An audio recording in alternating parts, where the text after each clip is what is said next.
y'all gonna come?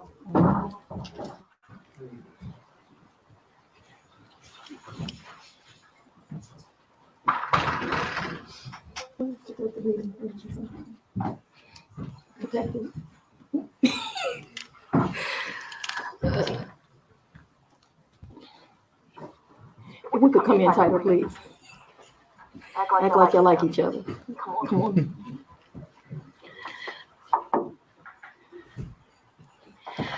Good afternoon. Thank you for joining us. Today is another great day in Fulton County, another great day of crime fighting.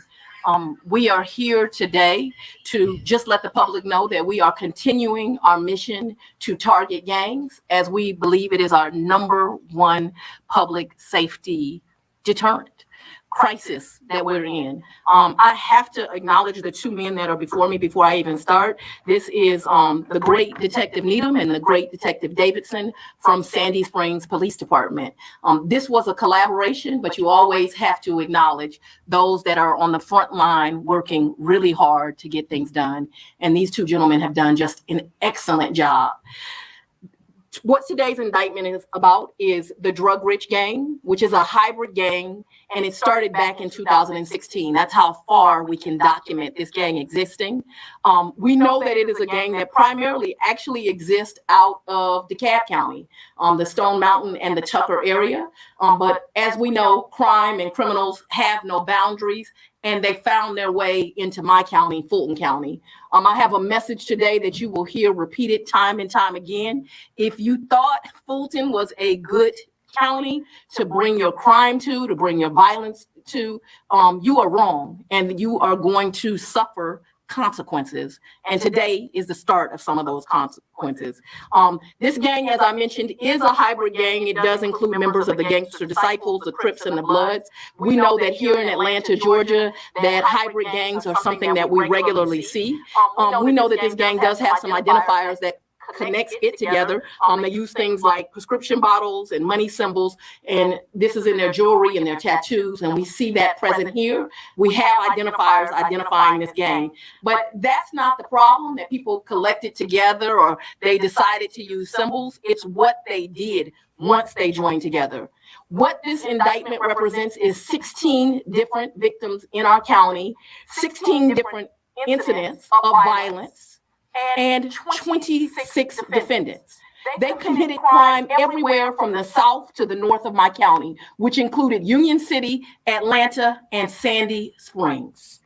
The earliest crime committed that is captured in this indictment is a 2018 carjacking. The latest was committed just this month. We are aware that crimes have occurred in other jurisdictions, but what this indictment primarily covers are the 16 crimes that committed here in Fulton County. The victims, they do not discriminate, but what they did do is target people who show their wealth on social media.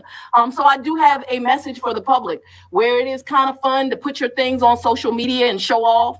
Unfortunately, these gangs are becoming more savvy, more sophisticated in the way that they target you.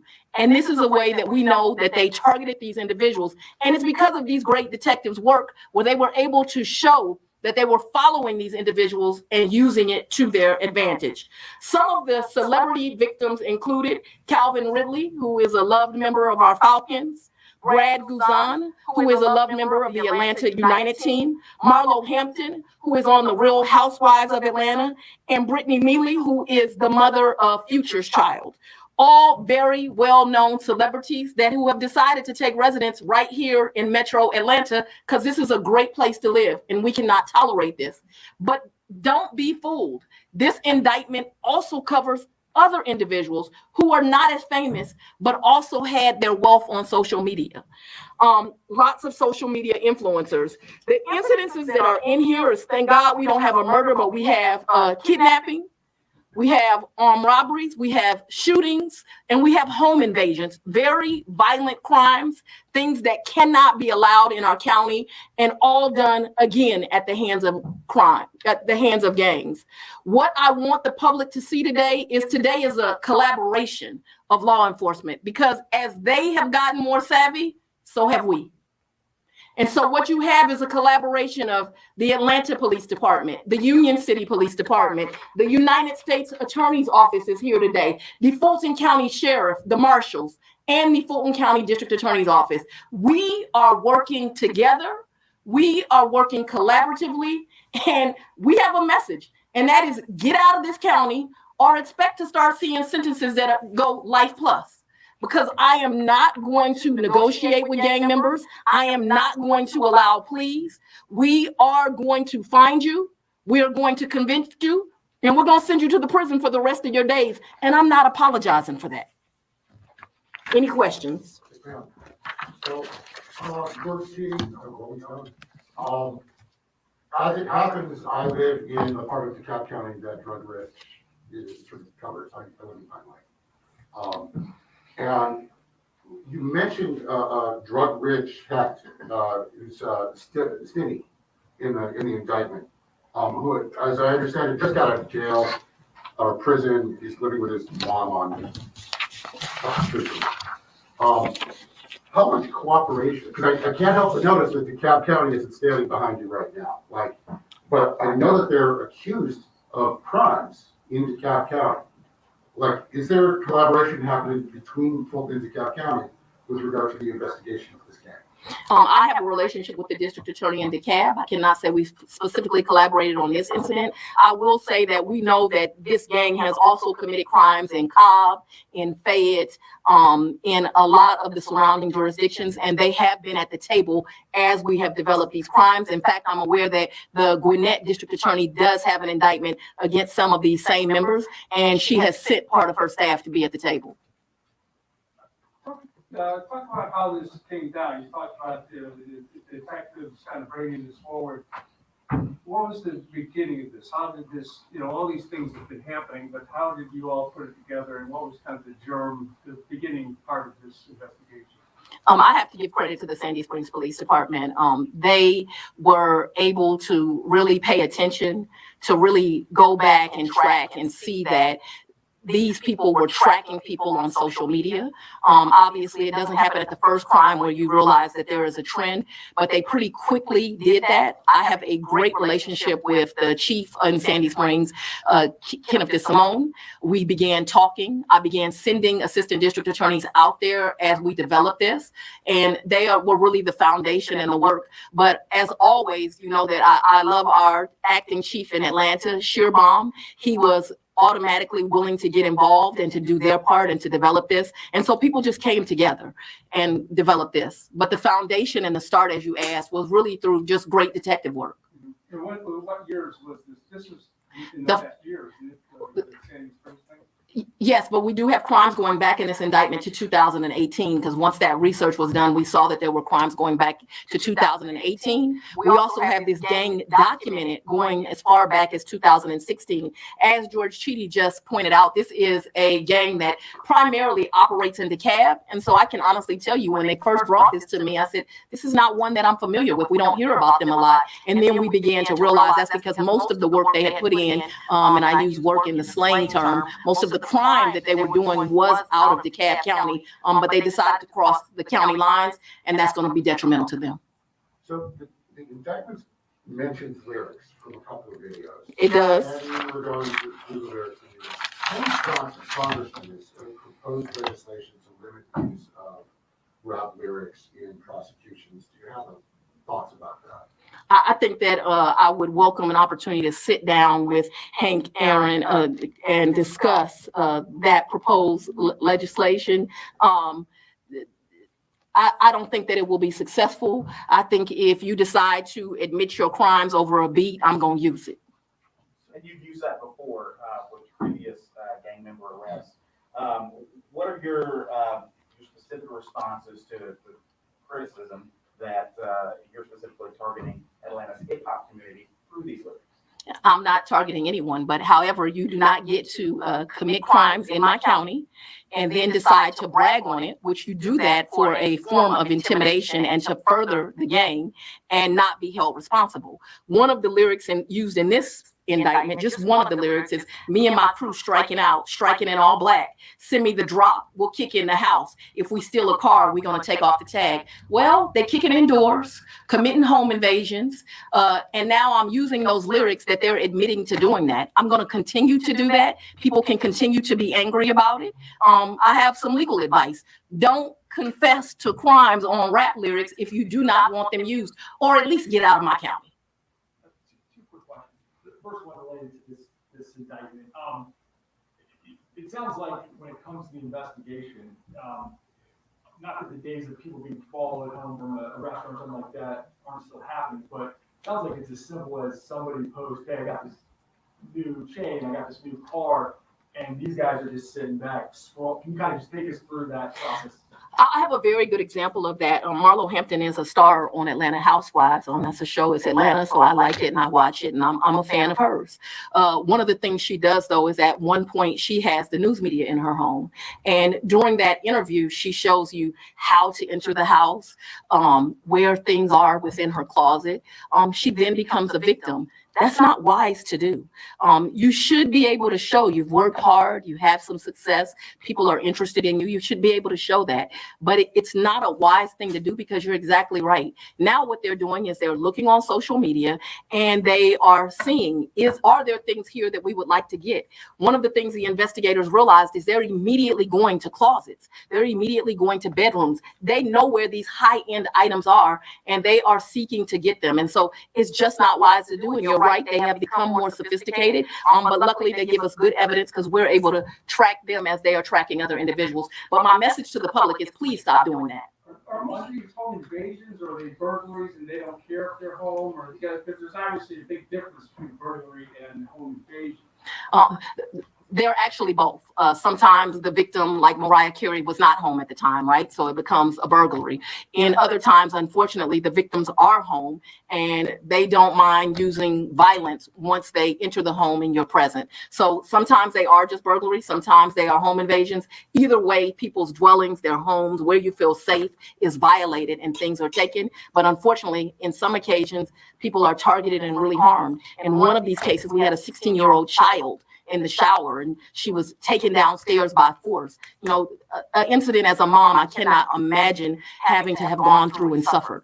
Yes, sir. We have the YSL legal indictment earlier this year. Now we have this legal indictment today that you're presenting today. Would you say that's how you plan to target gangs here in Fulton County, using that Rico statute, and keep doing more and more indictments like that? Where appropriate, that's what I'll use. Real quick, one more question. So you brought up YSL. There's been a lot of developments recently in that. Hoping you could address the witness intimidation. Where do we kind of stand with this? And also, I've just had some conversations, with former and current detectives who believe this is going to cause some type of chilling effect when you're going to start seeing discovery leaked on Instagram.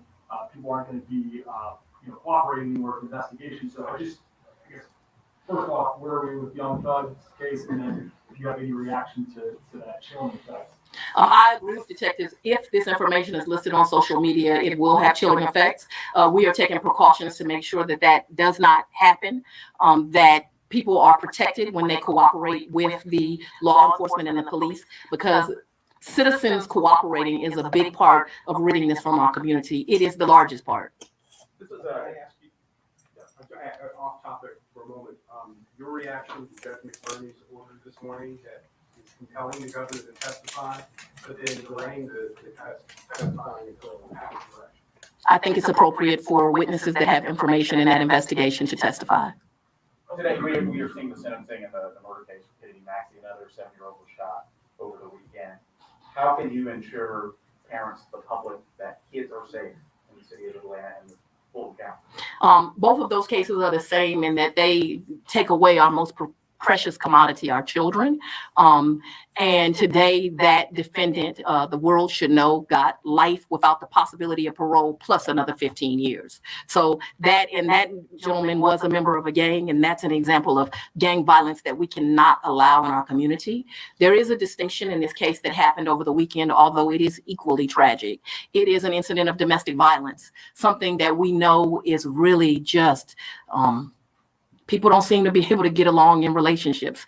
And we have too many guns in the wrong hands and too much freedom to get guns. But this is a harsh reality. If you are in a domestic situation and there is a gun present, you and everyone around you is in more danger. And it is very difficult for the law enforcement to be anything but a reactor to that. We have got to have legislation that does not allow domestic violence abusers to have guns around them. And I think we have to have some serious conversations about something that's not popular. Everybody doesn't need a gun. I have come to the public many times and said, stop leaving your guns in your cars, because they are breaking into cars, taking your guns and using them from the wrong things. And we are suffering as a community this morning. It broke my heart to watch. Here I get a huge success last week. Kennedy Maxey's killer held responsible. And this morning I wake up to another precious life stolen.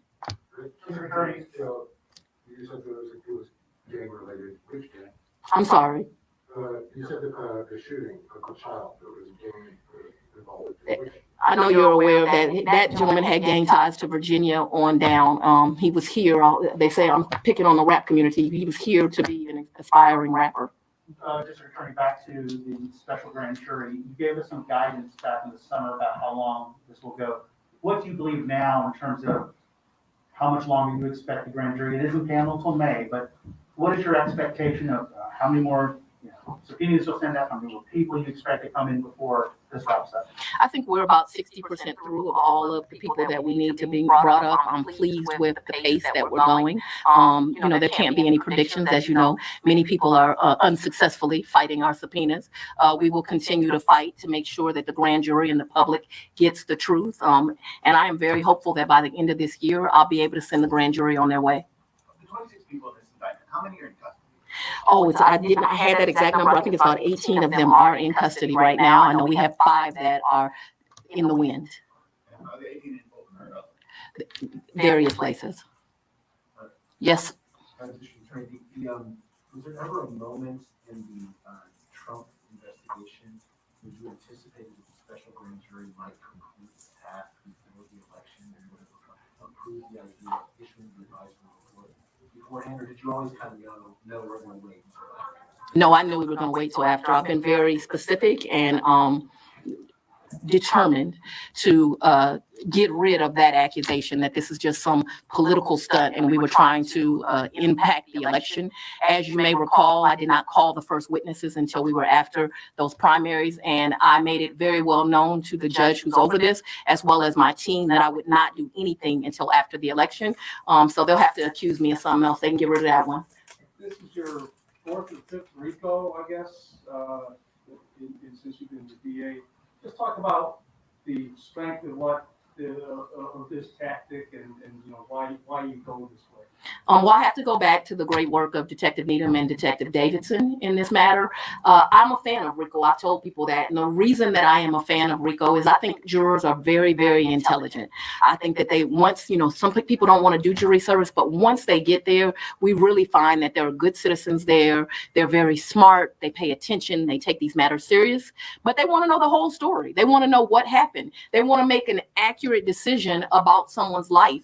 And so Rico is a tool that allows a prosecutor's office and law enforcement to tell the whole story. And so we use it as a tool so that they can have all the information they need to make a wise decision. So it's a tool I continue to use. I'm very happy the Atlanta Police Department allow us to come down and do gang training and talk about Rico. And that was the great cooperation of the Atlanta police chief that stands behind me, Shearbaum, as well as the mayor allowing that. And so it's a tool we'll use. Sandy Springs has brought in, Atlanta has brought in fact, all of the chiefs. We know that this is a good tool, and it's a tool we continue to use. So there are so many agencies, but is this investigation going to expand to other counties and trade information on this? We will absolutely be cooperative with other counties, but I am the district attorney only of Fulton County, and so what I'm concerned about is crime that occurs in Fulton County. And Do you think we've seen a lot of delays, and people not wanting to testify, and even some people who originally were willing to testify, now filing to be delayed. Do you think this is part of a general tactic to push it as far past the election as possible by certain people? you're an excellent reporter, but with that, I'm going to end this press conference. Thank y'all for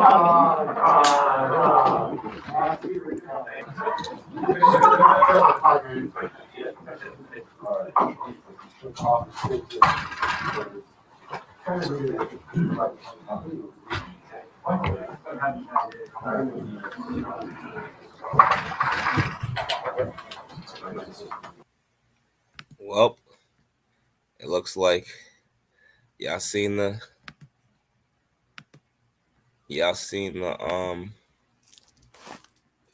I don't know if y'all can hear me. Hold on. Let me see. Hello? Yeah. It's your boy Lansky's Corner. Y'all seen it here first, man. That was the indictment from August 29th, 2022 at 12 p.m. That's the district attorney. That's the Fulton County update on the YSL Gunner, Young Thug. You know what I'm saying? This is the latest update, so make sure y'all like, subscribe, leave a comment below what you think. All that good shit, man. We're bringing the page back up, so I appreciate y'all. All the support. Instagram, Lansky's Corner, CashApp, Lansky's Corner, all that good shit. You heard? Share the video, friends, family, enemies, trolls, co-workers, all that good shit. I'll catch y'all on the rebound. Lansky's Corner.